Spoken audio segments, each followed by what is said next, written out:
All right, we're recording. Hello, everybody, and welcome to week one of CE 129, which is restaurant management or kitchen management. I am one of your chefs. My name is Chef Nick. I have been with Escoffier for about a year, almost a year now, same as Chef Jamie, and I'll let him introduce himself in just a moment. But yeah, for those who don't know me, I am a fellow CU 101 instructor here. I will be wrapping up my first year here at the end of our course, at the end of CE 129 and CE 101 in 6 more weeks. I will have completed my first year here. However, I do have 20 years in the industry, okay, over 21 or about 21 years now. I did 10 years of fine dining, 10 years of corporate, mostly in Los Angeles. And I've kind of done a little bit of everything. So that's my background. So I know what I'm doing, just as Chef Jamie does. And so I'll let him introduce himself a little bit and we'll get rolling. Hey everybody. So I see I have some of my students here from CU 101, and but we also have a lot of new students for 129. So my students and some of Chef Nick's students who may be here know that we're super excited about this class. This is one of the best classes that you're going to get into: the intro to leadership, the intro to food service management. Above all of this business, it's a lot of things. Above all, it is a people business. And you got to be able to manage people if you're going to be, strong in the industry. So this is a great intro. Don't be nervous about it. We're going to go through a lot of different scenarios. We're going to talk about leadership, career development, resumes. We're going to go through a lot of different things over the next 6 weeks. There's no cooking, which is great. Just a little bit of a knowledge check. And then we have some discussion forums which Chef Nick will talk about a little bit. Super, super easy. I would encourage you just to keep up with that stuff. And we're going to have a lot of fun. So just like Chef Nick, she's about 20 years in the experience, a little tiny bit more than that. And, just been all over the place, spent a lot of time in fine dining at the beginning, eventually moved into more development stuff. Both Chef Nick and I have corporate and private experience, which gives us some unique perspectives on leadership and development. So we're going to have a lot of fun. And, we're really encouraging some participation. So don't be afraid to raise your hand and speak up. Chef Nick, all you. Cool. All right. So this week, in week one, we're going to be learning all about the different types of careers in the culinary industry, right? I'm sure, most of you, I know myself included, maybe grew up, cooking in the kitchen with our families. Maybe we started to watch Food Network when it was, just coming on. And I'm like, oh man, I'm going to work in I'm going to be in a restaurant. And I'm going to be an executive chef of a restaurant and do fine dining and Michelin stars and all that stuff. And that's just one piece of the puzzle. Okay. So, but I'm assuming when people say, oh, I'm a chef, they go, what restaurant do you work in? I go, well, I don't work in restaurants anymore. I haven't actually worked in restaurants in 10 years. I do XYZ, and so people don't understand that, oh my gosh, I don't have to work in a restaurant in order to be a chef. There's just so many different avenues. And now in 2021, right? Not to sound so old, but now it's even broader than what it was 5 years ago, 10 years ago. I mean, you could make a blog on, Instagram and Facebook and whatever, and get famous and make a living off of that. So, I mean, the sky's the limit. That's what I love about our industry is that you can't be just put into a little box. You can't just be like, well, I'm going to do this and this is going to be my career for the rest of my life. And that's it. Like, no, you could zigzag, you could go left, you could go right, you could go up, there's no rules to what you could do. The only rule is that I follow is learn something new as often as you can. Every day, every week, every month. Again, Chef Jamie and I, over 20 years experience. I'm still learning something new every day. Right. I just got into smoking barbecue. Okay. Last year. And so that's all new to me. I'm like, ooh, how do I, smoke a brisket properly? How do I do pulled pork? And how do I, like the technique I have, but just the art of doing smoking is totally new to me. So I've been having fun with that. Right. So that's my biggest thing. I'm also going to talk about resumes briefly. All right, so getting your foot in the door, getting that resume out there, and then we're going to talk about a little bit how to work your way up the ladder, so to speak, because a lot of people tend to think that I get asked this all the time. When do I become a chef? When can I say Chef Nick, right, instead of just Nick? There's no real answer to it. Like just like a lot of other places, you have to put in your dues. There's a different mindset between being a chef and being a cook. And we're going to talk about that in the next 6 weeks. And again, the thing I love about this class is all the information I'm going to talk about here, it's on your class page for CE 129. You are more than welcome to go on there and read it all. I encourage it, and you should anyway. It's actually required. So I'm not really saying please, maybe if you have time, you need to go on and view all this stuff. But what I like to do is I'll kind of, go over a few of those things here in class, but I'm going to talk a little bit more about my experience, Chef Jamie's experience, and hopefully have some interactions. This is the class where you, as the student, get to ask us questions about the industry, because we can sit here all day talking about French onion soup, right? We just had that class last night. My throat's already sore from speaking about it so much because I love it. It's my favorite, one of my favorite dishes. Chef Jamie and any of his students already know I went off last night about French onion soup, right? But I could go off for hours about the restaurant industry or the food industry and my experiences. And I worked at this restaurant with this chef, and this happened, and this pan got thrown at my head, and this got thrown at me, And so, like, this is what this class is all about, kind of learning what this industry is going to have in store for you. It's not always going to be pans throwing. Okay, I'm sorry, I didn't mean to scare you, but it's going to be, different perspectives, different, ways that you can, go about your career. So that's what we want to do here. I don't want to tell you need to go into a restaurant, right? Because that's not for everybody. Trust me. If you're young and single, restaurant life is the place to be.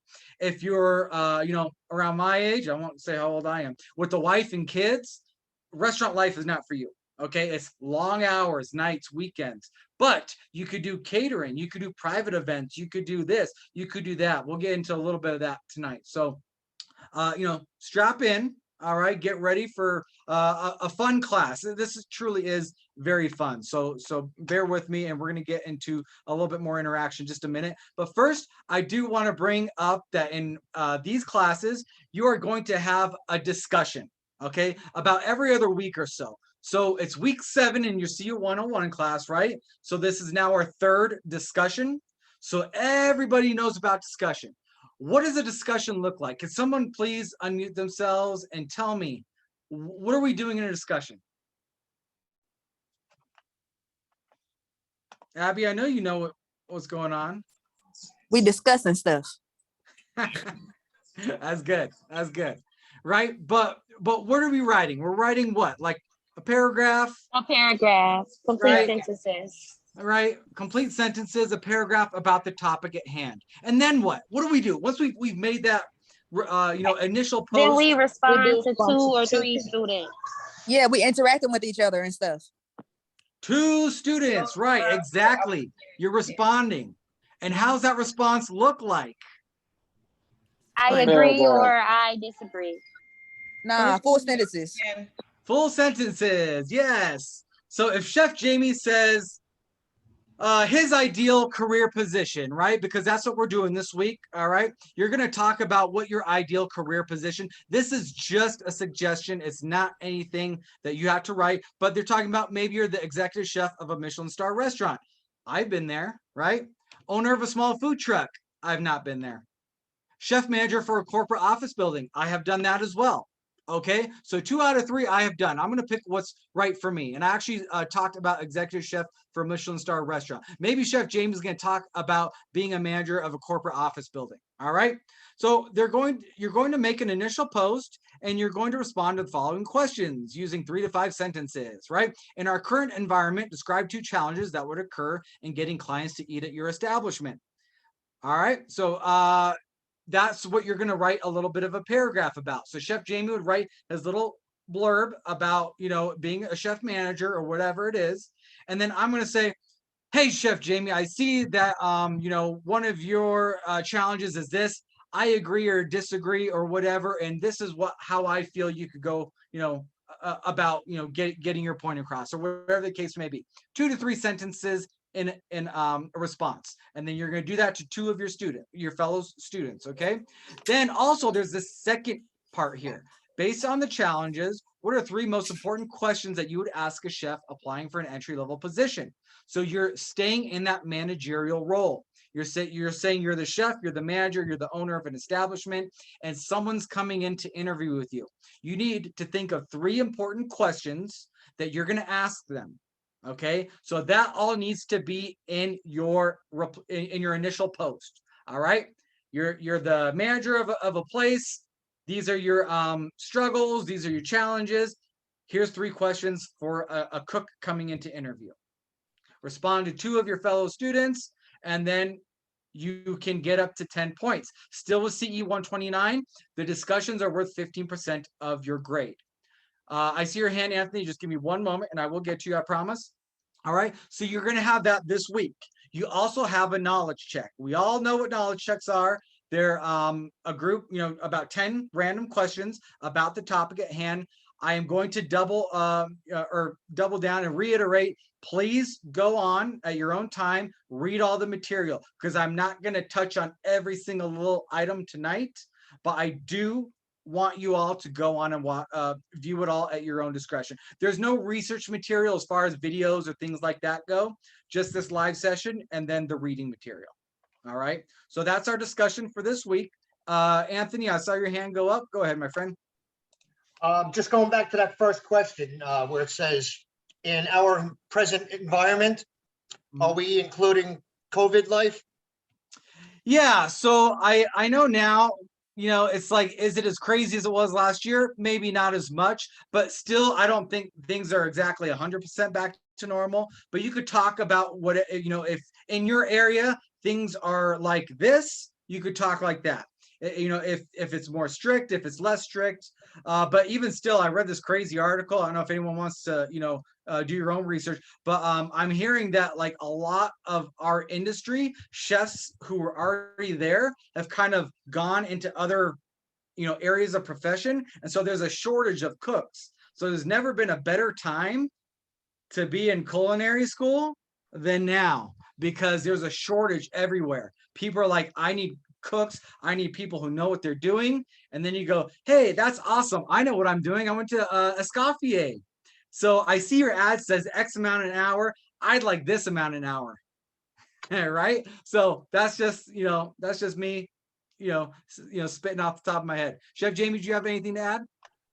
Yeah, no, that's a great point. It's a buyer's market, and the chefs who are up and coming are the buyers right now. It's just the way it is, and staffing needs, period, in this industry and across the whole country are hurting right now. So there's just a lot of stuff going on, and the COVID changes and anticipations are a little bit different now. And we all think that the mask mandates are coming down and people are doing this and that, but none of these restaurants, a lot of people are reopening. A lot of grants just came through for $38 billion just got awarded to just the restaurant industry alone. So that money is flowing and people are reopening. There's just a lot happening. So there's no better time. I was going to mention on the discussion forum, the one thing that I would say is that you don't have to pick one of those examples. So it said food truck, executive chef. You can pick anything that you are aspiring to do. So don't feel like, kind of like you're funneled into those little, or backed into a corner there. You can pick anything you want. It's very subjective. So just speak from your own, your own aspirations and don't worry about having to pick a food truck or executive chef. We do see the students do that a lot where they're just kind of, I'm like, wow, a lot of them want to have food trucks, and it's because they're picking what's there. So just use your imagination and what you've always wanted to do. And that's going to open up the discussion more for you. And then as far as the responses, you don't, Anthony had asked if it was about people, as if you were going to hire them, like you're supposed to ask questions. It's not that. You're just commenting on what their challenges are and what they're mentioning in their first post, and just opening up a discussion. So just comment anything you want, as long as it's well thought out and it's a full sentence. Yeah. Farah, you had a question? Yes, Chef, thank you. First of all, thank you for all the energy. I can get it from here, from distance. Thank you so much. Good. Yes. So the first one is, can we choose like more than one, like 2 or 3? And the second one is, are we going to talk about it, like how we can get there, the opportunities? Can we do that in future in this class? So as far as your response goes in your discussion, this is something I tell all my students to CU 101. I want a good answer. However, I don't want to sit there and read a novel for 20 minutes and say, okay, Farah wants to, is going to be an executive chef, and now she's giving me these 5 sentences. Oh, and now she's doing a food truck. Oh, and now, so you can, but like, if I have to spend 20 minutes, to look at one discussion, I'm just like, oh boy, that's a lot. So make it easier for you to get a good grade by keeping it, within the realm of, short and sweet, without giving me 1 word or 1 sentence answers. That's why I tell my students all the time, because sometimes people go off on a tangent, but then they don't answer the question. And so then I'm like, okay, you have 10 paragraphs, none of it answered the question, so I can't really give you a full credit, if that makes sense. Yes. But you know, if you want to go one or two, that's fine. Just Okay. don't make it like 20 pages long. Okay. And are we going to talk about it like in this class, the opportunities and, you know, how we can reach to those goals? Do we talk? Okay. Yes, Yeah. exactly. We're gonna get into that here pretty quickly, right, Chef? Yeah, absolutely. And if you have questions that we're not covering, that's where the magic happens. You just go ahead and spark it up, and we'll start going all over it. So Yes. All right. So what are we going to learn tonight that we already haven't learned, right? We're going to just talk about we're going to talk about some different careers that you could follow, okay? And we might talk about 10, 15, 20, and that's still just barely scratching the surface. So don't worry about if we didn't hit on an exact job that you're interested in. Don't worry about that. They're out there. And if you want to message Chef Jamie or myself, you know, after class, you know, on regular school days about something else, I'm sure we could lead you in the right direction. You know, I've never been a food photographer personally, but I'm sure I could, you know, probably give you some sort of insight about it. So, you know, that's all I can say. We're going to talk about a resume. I'm going to actually show you all my resume. I just blurred out my personal information on there, but you could add your own. Okay. And then we're going to talk about interview questions and strategies. All right, and learn about the best practices for promotion. So Farah, that kind of talks briefly about, you know, getting your foot into the door. I'll tell you, you know, my little story about what I used to do when I was in the restaurant industry still, and then how that affected me later on. Okay, so we'll get there for sure. All right, so different careers in the food industry. Okay, most likely, if you follow the restaurant path. Okay, this is a big if. Okay, if you follow the restaurant path, your first job is going to be usually a prep or a line cook. Okay, or a combination of the both. I always did both. I was always prepping and cooking, you know, in the same service. I never just prepped and then went home. I did work in restaurants where there were just prep cooks, and they'll go in and they'll just do mise en place, right? So everybody now knows what mise en place is, right? So that's your job. You go in, you prep items, you might, you know, par cook things, you might batch cook things, depending on what kind of restaurant you're in. And that's going to be your job. And then you're going to go home, right? Prep cooks, a lot of the restaurants I worked for, you'd have to prep your own station. So I'd walk in, I'd have a list, a prep list of what I would be in charge of for, you know, that service. I might be in charge of 3 or 4 actual whole dishes from start to finish. So I would prep my sauce. I would prep my vegetables. I would prep my garnish. I would prep my protein, everything like that. And you have it all a little cooler in front of you. And that's my mise en place, right? And so I would prep it. And then when dinner service will come, I would then cook it. Okay. So it's like a prep and line cook kind of combo there. All right. Now, that's just one piece in a giant, you know, puzzle. You know, you could do catering. Okay, Chef Jamie and myself. You know, I don't know how much catering you've done, Chef, but you know, catering is huge, especially right now. Everything's coming back. People are getting married again. People are having birthdays and anniversaries and whatever special occasion. People, you know, and depending on the area that you're in, they will splurge on an event. Okay, I'm originally from Los Angeles. I worked a lot of private catering events, a lot of celebrity events, a lot of concerts, a lot of really cool stuff for hundreds to thousands of people. Usually, if you're going to be a caterer, you're not going to cater a group of 20. Okay, you're probably going to be catering for a couple hundred, I would say minimum, to really make it worth your while. But up to thousands. I worked for a company back in Hollywood, and the owner of the company owned one of those famous bars on Sunset Strip, and we used to do catering events for like Weezer, Green Day, The Strokes, Metallica, a lot of like really, really cool stuff. And so yeah, I got to work some of those events. Pink, we did, if anyone, I don't know, but like it was really cool, really, really fun stuff. And so that's an avenue you could take, right? But weddings, okay, I mean, you know, if you look at venues, they charge people, you know, up the yin yang for meals, But if you could, work in where you could be the caterer and come in and cook for that wedding party, I mean, you can make money hand over fist, and just other kind of, private events and things like that. Chef, tell me about your corporate experience. Well, for a lot of people don't really understand that corporate dining is a thing, but it's actually, I think, a good lifestyle, especially for those who have families. Yeah, yeah. Well, corporate dining, and I tell you the truth, as from a corporate aspect, I spent more time as a managing partner with Lumen Brands. I worked with Outback Steakhouse. I worked with, Fleming, some of the other corporate headquarters stuff that they did.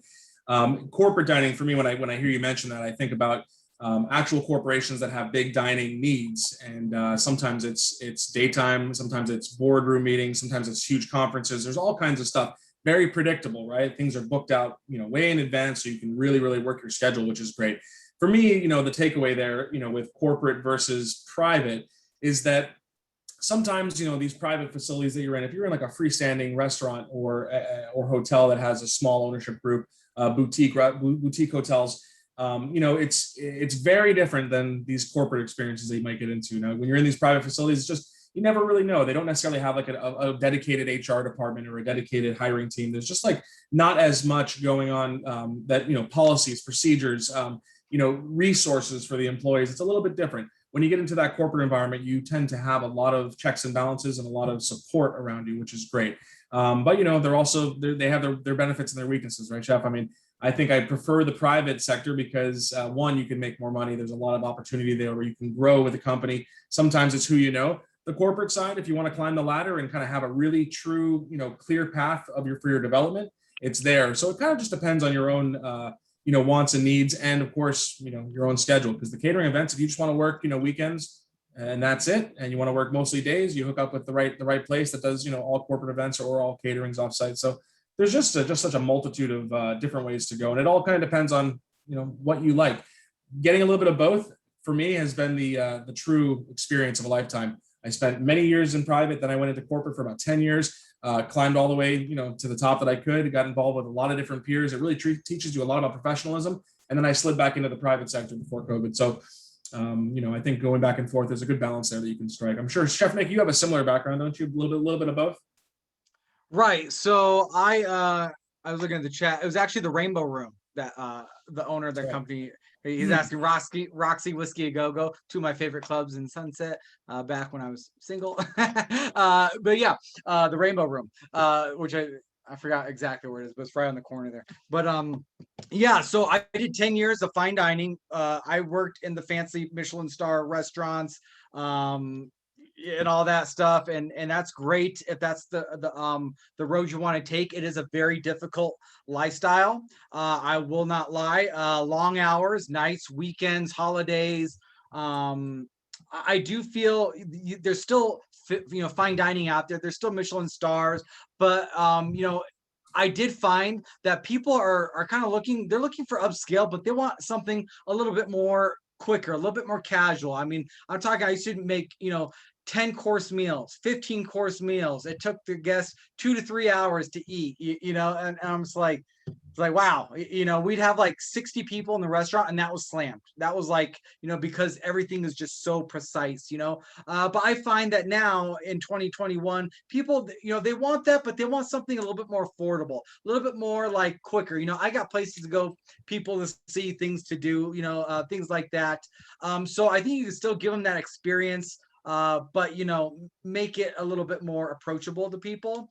But yes, I also did 10 years of corporate, worked for the biggest food company in the world, and that was Monday through Friday, 6 a.m. to 2:30 in the afternoon, nights and weekends off, no holidays, full benefits, 401k, boom, and then some, right? And but I was also cooking for a couple thousand people a day, breakfast and lunch. It would be like more of like sections. So you would have a grill station where you get breakfast and lunch. They do hamburgers and omelets and whatever. And then an entree station where, I worked a lot where, you make an entree with sides, and then they had a salad bar and this station and that station. And so that was really cool too, because you could do upscale food in a corporate setting. and you're face to face with guests. So we will talk about customer service and stuff like that, I believe, at a later date. But if you think that you're going to get into this industry and be in the back the whole time, you never have to talk to anybody, you're never going to talk to a guest, you're never going to talk to other cooks or whatever, let me tell you, you have another thing coming. All right. This is much a people, business as it is a food business. Okay. Especially the people you work with. Right. So I want you, everyone to please take that into consideration, and especially your guests, because your guests run your establishment, right? They're the ones who keep the lights on. So we'll talk about that. But yeah, those are just a few things, right? Here's a couple of big ones that people could, look into: casinos, hotels. All right. Cruise ships, you could look into that. I have a couple of friends that I went to culinary school with who did the cruise scene for a while. They didn't love it because you're stuck on that ship like for months at a time. And when they dock at port, right, you're not the one going out and having fun and checking out the city and going, on hikes. You're still prepping in the ship, right? So just, I don't know. They just had some issues with the cruise ships, but I hear the money is good. And so if you don't care and you want to see the world and maybe get out on occasion, cruise ships is there. Hospitals is a big one. In senior living, all right, might not be the most glamorous position, but the steady work is something to think about. Okay. Schools. I read this really cool article. I think it was on the news too. This chef who came from fine dining ended up being the school cook for his son's school, like elementary school. And he like totally revamped the way they do lunch. So I don't know if anyone has kids in school. I do. I got 2 of them. And I'm like, what'd you have for lunch? And he's like, oh, pizza and then I had juice and then I had this. And then the next day, what'd you have?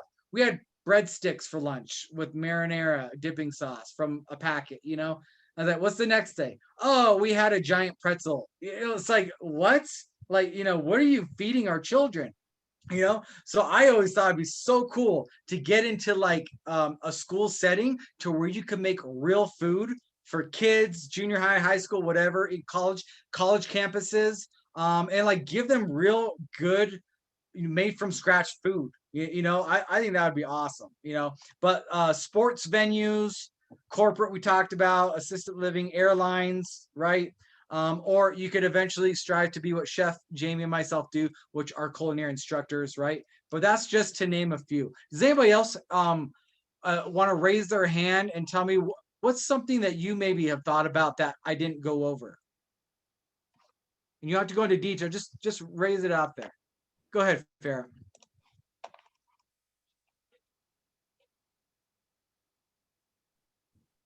You're on mute.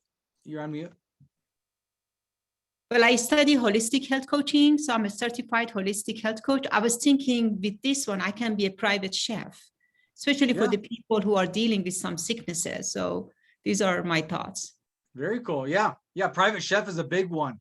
I would look in to see if there's any kind of companies in your area that you can work with, because trying to be a private chef on your own is doable, but you need to know the right people in order to get in there. But I used to work with a company. I never worked for them, but they would match me with people who could afford having a private chef, because not everyone could. If I could, I'd get a private chef too, even though I'm a chef. But yeah, you need money, So, but yeah, that's awesome. I think that's a great thing to look at. Farah, can I ask a follow-up question to Farah? Farah, are you currently working with being a holistic coach? Are you already working with people who have illness and giving them coaching and nutritional advice for specifics? So you sort of already have. I have clients, and I am a certified yoga teacher, so I'm working with people. So you have a good network of people in your community already. You're already kind of known as the holistic coach, right? So there's some interesting stuff there. I mean, you think about going into something blind or going into something where you have some resources. It sounds like you have a multitude of resources that you can kind of pull from. And, it starts slow sometimes. You find one client who maybe wants one night a week of a specific meal. And, once you deliver it, and, sometimes it takes doing a nice to-go setup that you're going to bring and just drop off for free. and just say, this is something I wanted you to have, and maybe something comes out of that. So there's all kinds of interesting outside the box ideas that you can think about that would help you to kind of propel you into that position. So there's a multitude of ways. So sometimes you really got to think outside the box, and sometimes you got to go a little off the wall with stuff, on like kind of like a wacky idea. And sometimes they're just crazy enough that they really stick and work. So don't, and social media obviously is a huge thing. So you develop some meals, some certain things for certain things, and you see where the demand is, because there's probably some specific departments of your, things that are needed from you that would make sense to a lot of people, and kind of focus on that demographic. So there's a lot of things you can do there. Thank you. Very cool. All right, Brianna. Was thinking like a question on like, is that the same as like a chef for like celebrities? Could you do that or no? Yeah, that's what I did. So you need what I did. Oh, I'm getting like feedback. I don't know. I'm getting a weird sound. Yeah. So usually people who have private chefs are probably going to be a celebrity, an athlete, maybe very wealthy families. Like I said, I used to work in Los Angeles, so I was right next to Beverly Hills. So I would do some private events for families who just had a ton of money. I used to do stuff for like the Lakers, Kobe Bryant, rest in peace. I worked with him, Dodgers, the LA Kings, other Lakers, things like that. Way back, when I first got into this industry, and that was working through a company who would say, hey, so-and-so from the Lakers is hosting a party, and we need 5 chefs to go and do this menu. Can you go and do it? I'd be like, sure, awesome. You go there, you show your badge, and they let you through the gates, and everything like that. Super cool stuff. But yeah, you need to be in an area where there is money. That's the hard thing, right? Is like, okay, where do I need to be in order to make this work for me?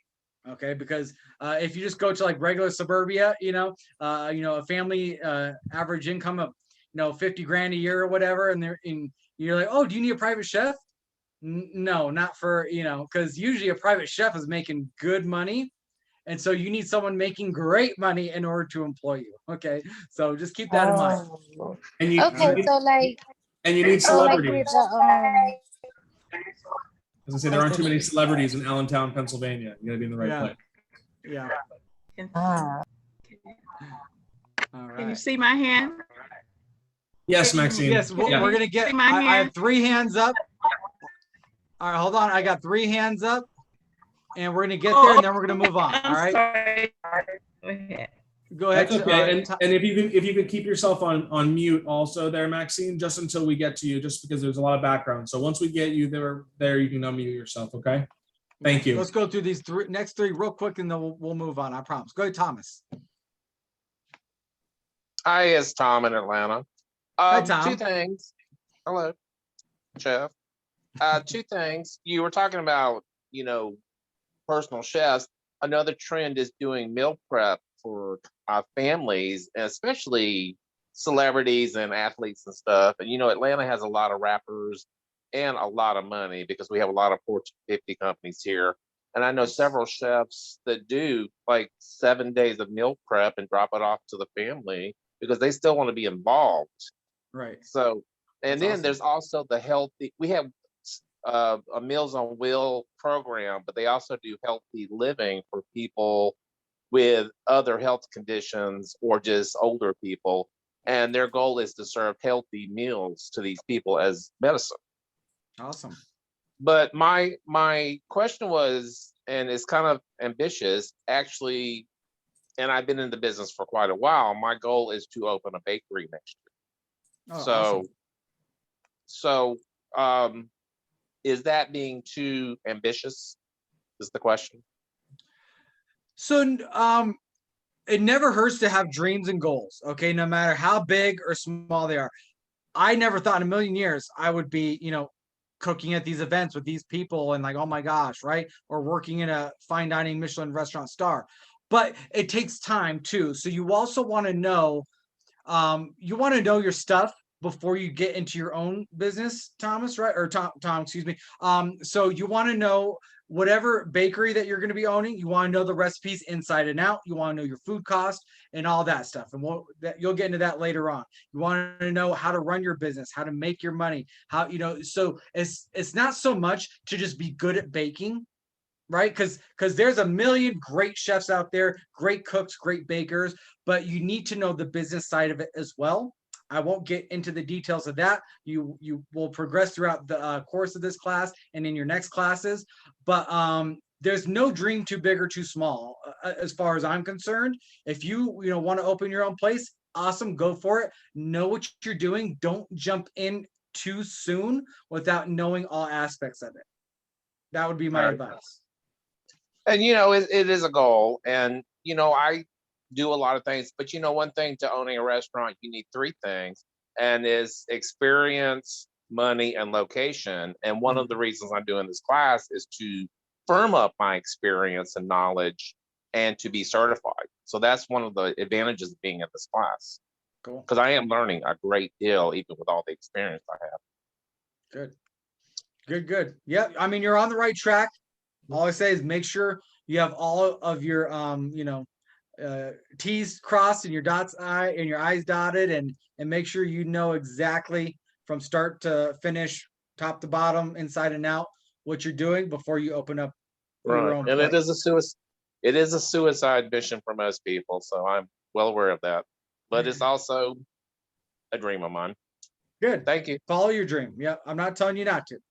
All right, Yeah, just keep in mind. Yeah, I was going to just add to that, Chef Nick, and Tom, you sounds like you're looking at it very level-headedly, and that's great. And, there are all types of businesses coming out of the situation we're in. There's a lot of thriving going on. And, and the competition is, right now, again, like I just said, buyer's market before for employment, it's a buyer's market as well for leases. There's a lot of really good opportunities, a lot of turnkey operations that are begging people to come in. So, mentioning making it a dream, don't take it as a negative at all. I'm sure you weren't. Chef Nick explained that very carefully. So many aspects to these businesses. You got to be very, very careful and really pick your moments and go for it. Sometimes, though, people get into the mode of really just having these thoughts of grandeur where they're just thinking about, oh, I really just want to do this one day and I want to do this. And if you don't go after it, sometimes you really end up regretting it. So, Wayne Gretzky, I'm a big hockey fan, and Wayne Gretzky always said, you miss 100% of the shots you don't take. So sometimes you really have to just kind of throw a bunch of darts at the dartboard and see what sticks and just go for it. So,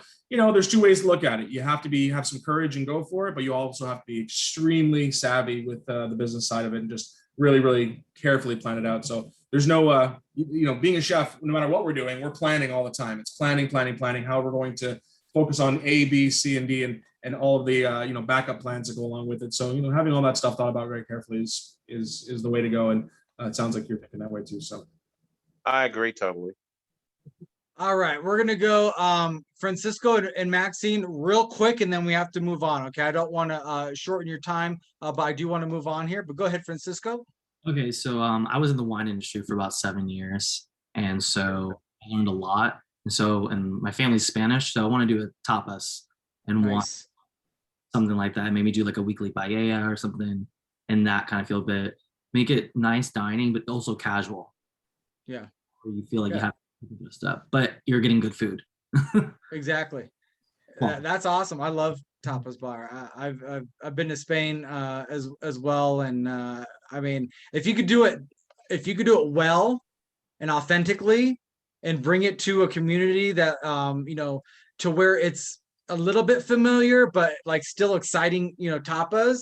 I mean, the sky's the limit because it's still, to me, very trendy tapas. But you need to be in the right place. I don't know where you're at, Francisco, but some people might be like, what is this? A squid meatball? Like, gross, but if you. But I'm moving to Fort Lauderdale in a few weeks. So. Okay, yeah. Oh, so they're familiar with seafood. They should be, and Spanish culture, Cuban, things like that. So I know Spain and Cuba are two completely different things, but the idea of it, right? So I don't want to offend anyone by saying Cuba, Spain, but just the idea of Spanish, South American, Cuban, and then Spain Spanish, right?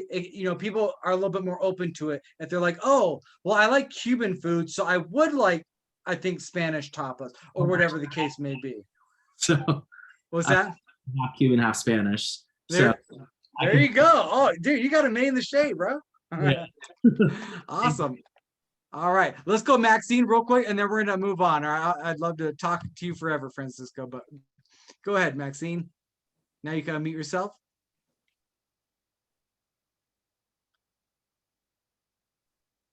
You're on mute.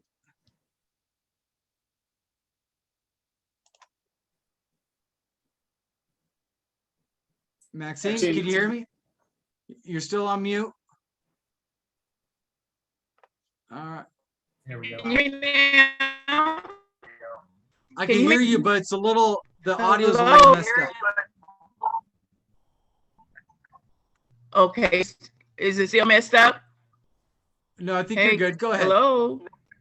Okay, no, I just want to say very quickly, a lot of things were said that was very interesting to me. Now, I'm a former restaurant owner for many, many years, and I'm older, and I felt that I could cook for all these years, but I will tell anybody, just because you can cook does not mean that you are a chef. It is so many things that I have learned, when I thought that I knew most everything. You know what I mean? There are so many loopholes there, and it's very, very interesting. And I could tell anybody that this is one of the best classes and the best careers that anyone could be in. So that was it. I've just listened to everybody, and it's just very interesting, very interesting. Very cool. That's awesome. And Maxine brings up a very good point, everybody. And this is going to lead us into the next topics. We got very involved there. See, that's what I love about this class. It's so interactive, right? But yeah, just because you're a good cook does not mean you're a good chef. There's two different mindsets: thinking like a chef and thinking like a cook. And to anyone's question, when do I become a chef? When can I be chef so and so, right? It takes years.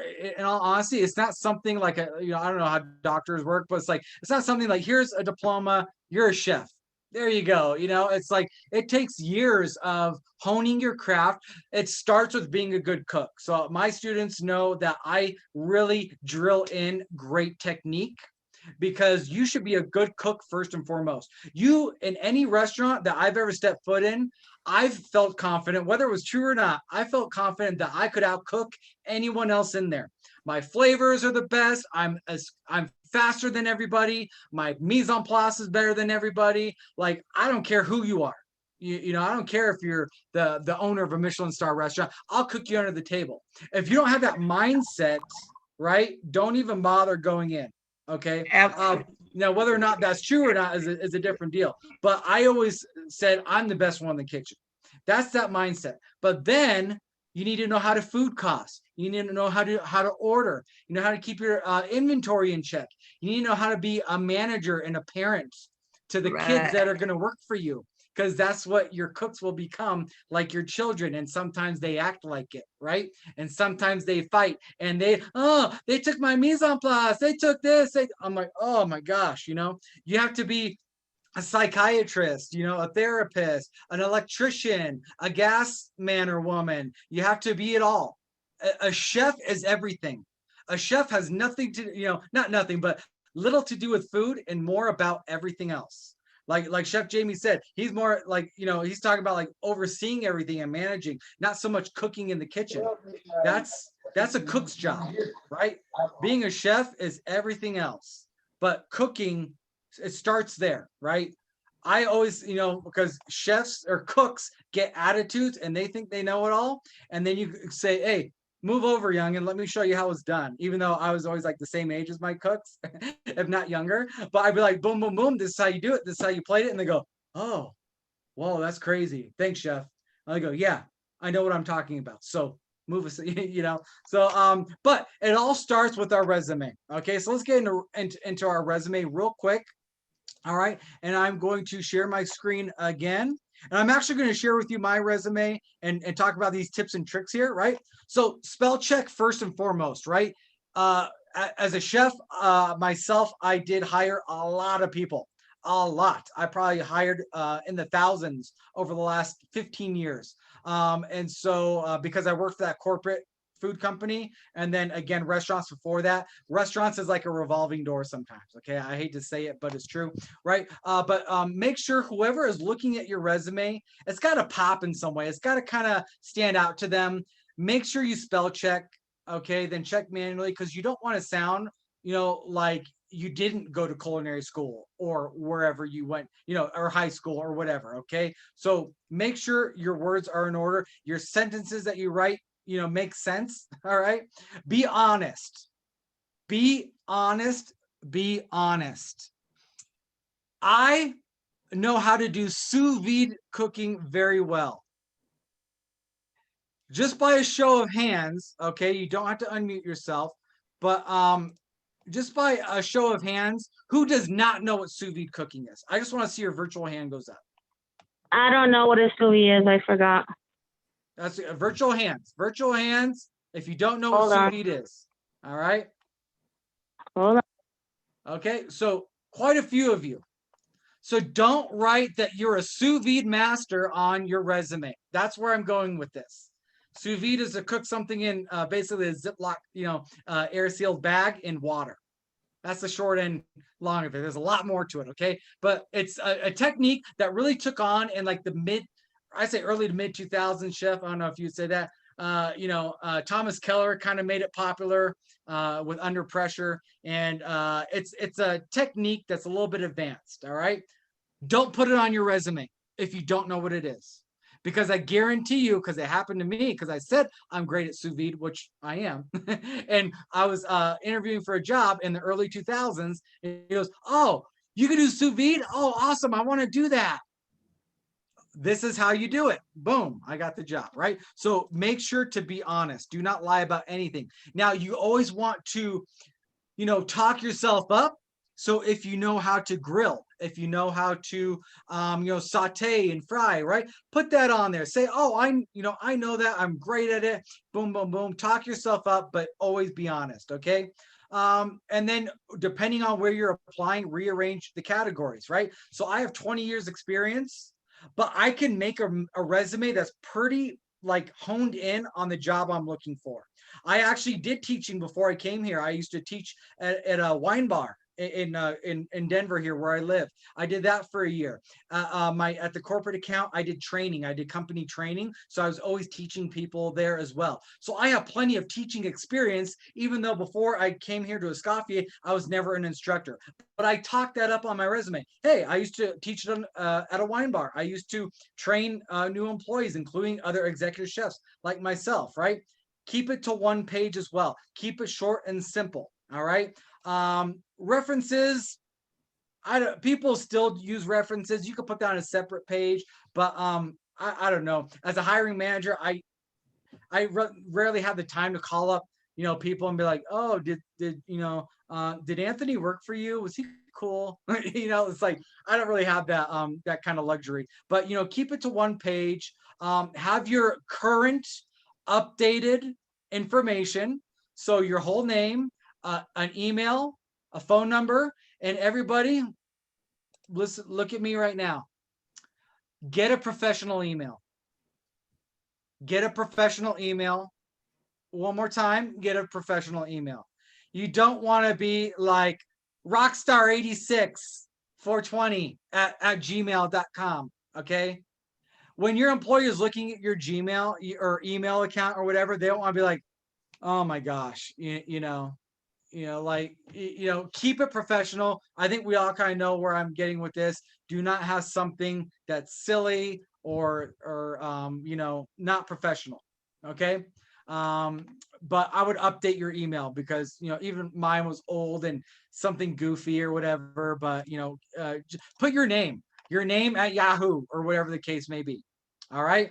And then I'll show you mine real quick. Where is it? There we go. Can everybody see that?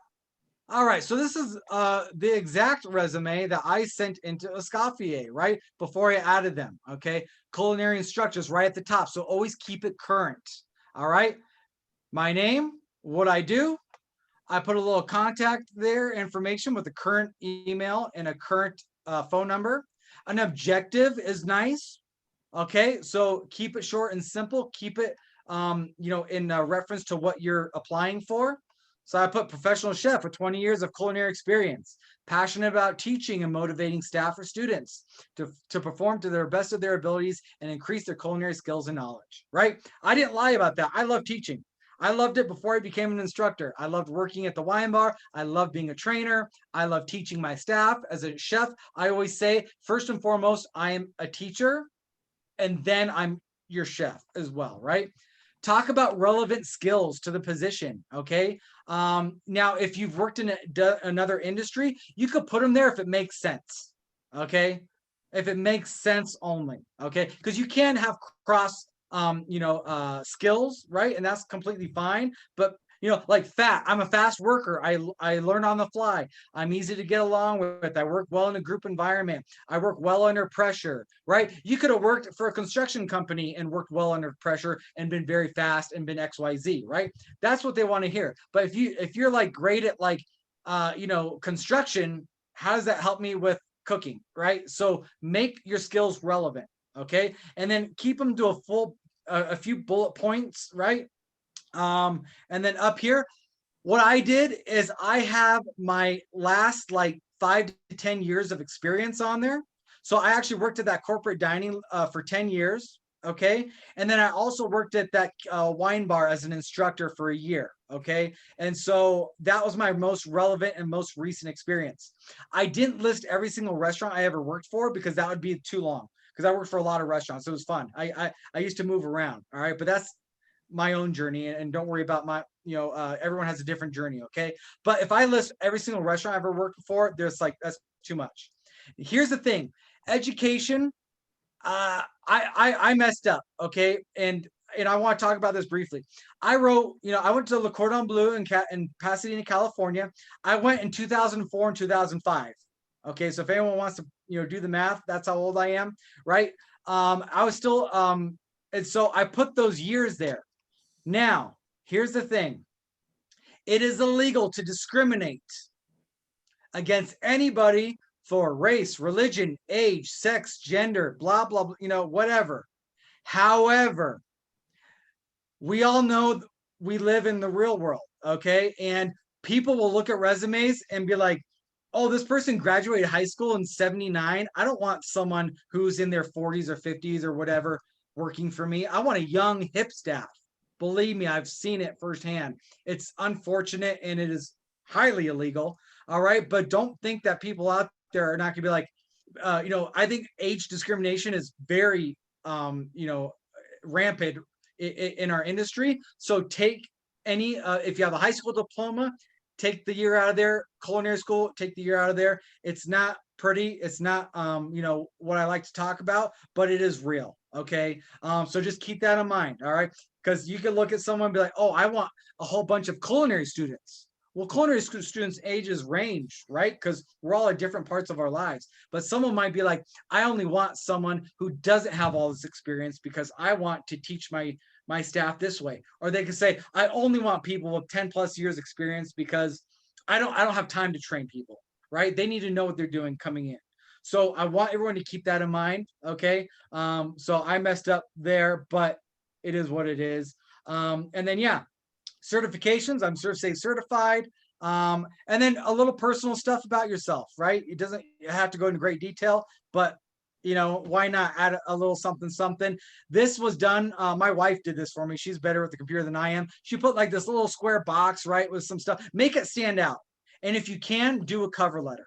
That's also what I would recommend.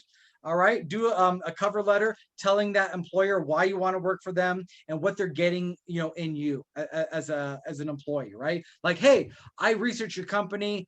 I would be a great fit because I love XYZ. I'm reliable. I'm this, I'm that, the other thing. Okay. So that's something to think about. Now, when it comes to the promotion part at the end, there's no right or wrong explanation for this. For me personally, I feel you have to give your dues. If you want to, get your diploma from Escoffier and step foot in a kitchen and demand that you be a sous chef right away, you're going to find some tough sledding, right? But for me, what I did personally, this is only my journey. You guys do not have to do this. I did 3 years of being a line cook. okay, in prep in line. I did dishes, I bussed tables, I prepped, I cooked, I kept my mouth shut. I said, yes, chef, no, chef, whatever you want, chef. I worked in fine dining, Michelin star restaurants, highly stressful, lot of, it's just like, boom, boom, boom. Okay, there was no goofing around. After that, I did 2 years of being a sous chef. So I got a little bump in pay, bump in, different, job responsibilities. I did that for 2 years, again, in fine dining. Okay. So that was a 5-year journey of being a cook and a sous chef.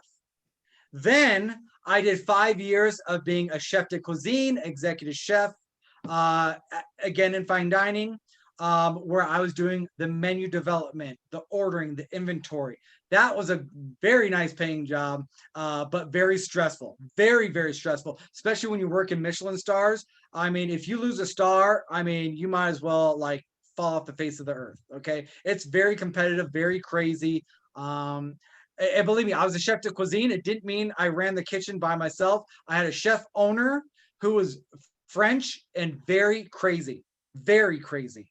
And so he had his finger in the pot at all times. All right. But that's what I did. Okay. Then I moved to corporate and got a life Monday through Friday, right? Afternoons off. But I moved over into an executive sous chef position. It was a pay cut, but my life was so much easier for a while. And then I went up the ladder there and then became executive chef within a company that was huge. So there was thousands of executive chefs. I was one of them. So I ran my own account for many, many years. Again, ordering, menu development, things like that. And that's the way I went until last year when COVID struck. And then I'm here now, which is my passion. Teaching is my passion. I love it. For me, being in the kitchen all the live long day, I've been there for 20 years. My feet hurt. All right. I'm ready to teach the next generation and still hone my skills at home. So that I'm okay with that. But there's no, this is exactly the way that you get promoted. What I would say, like I said, keep your head down. Yes, chef, no, chef. But be like, I want to learn. Teach me, chef. Show me, show me, show me, show me. I always tell my students when I was in culinary school and in the kitchen, I was the most annoying person in that kitchen. Chef, how do you do this? Chef, how do you do that? Chef, how do you do ordering? What's food costs? Can you tell me food costs? What's this? What's that? I was always bugging my chef because I want to grow and be better, and I want to be better than them, right? I want you guys or you all as my students to be better than me someday, right? I want you to be the best chef in the whole wide world so I can come eat at your restaurants, right? For free. You're going to hook Chef Nick up when I come, right? But you should always be asking questions, okay? And then if you don't verbally tell your managers and your chefs or whatever, hey, I've been here for 18 months. I sure would like to move to a sous chef position or to this position or to that position. If you don't speak up, they might not ever say anything because chefs like good workers. And I know my students are all going to be great workers when you get out into the industry. And so if Jason, right, if Jason's my rock star and he never says anything to me, I'm going to keep him as my right-hand man because I know that Jason's going to, knock out, this station and be great every single day. But if Jason comes to me, hey, chef, I want a sous chef position. I've been here with you a long time. I think I deserve it. Here's why. Make sure you could back it up, right? Well, by being that awesome employee. And then I'd be like, you know what, Jason, you're right. Here's an increase in pay. Here's an increase in responsibilities. And now we could, move on until, you move to another place. Restaurant industry tends to be a little bit more difficult. If there's a chef in place, if there's a sous chef in place, and they don't have any plans to go anywhere, go get your experience, ask questions, move on. That's what I did a lot until I found my place. Corporate, big companies tend to have a lot more stuff, involved to where you can move all around and move up a ladder and move on all different positions. So keep that in mind. It depends on where you're going. But that would be my biggest recommendation is, what is it called? The squeaky wheel gets the grease. The squeaky mouse gets the cheese, whatever, insert whatever phrase you want to. If you sit there and don't say anything for 5 years and you're in the same spot, it's your fault. It's not my fault. But if a chef is doing their job, they should always be training you to then eventually replace them, right? So for me, I was like, you can replace me anytime because I'm going to be moving even further up and getting more pay and more of this, and then you could be me, you could be the next me, but you're going to be you. So that's my 2 cents on the promotion there. Okay, I know we went over a lot and we didn't really cover that stuff as much, but all the reading material is there for you. So please go ahead and do that. I'm going to go ahead and stop the recording at this time. If anyone has any questions, I'm going to stick on with Chef Jamie, but please do your discussion forum. Please do your knowledge check. And if you have any questions at all, we're your chefs now, right? So you're CU129 chefs. So please feel free to reach out. All right. Don't be shy. All right. So everybody have a great night, and I will see you all on Tuesday. I'll send out information with what that means. Thanks so much. Hi, everybody.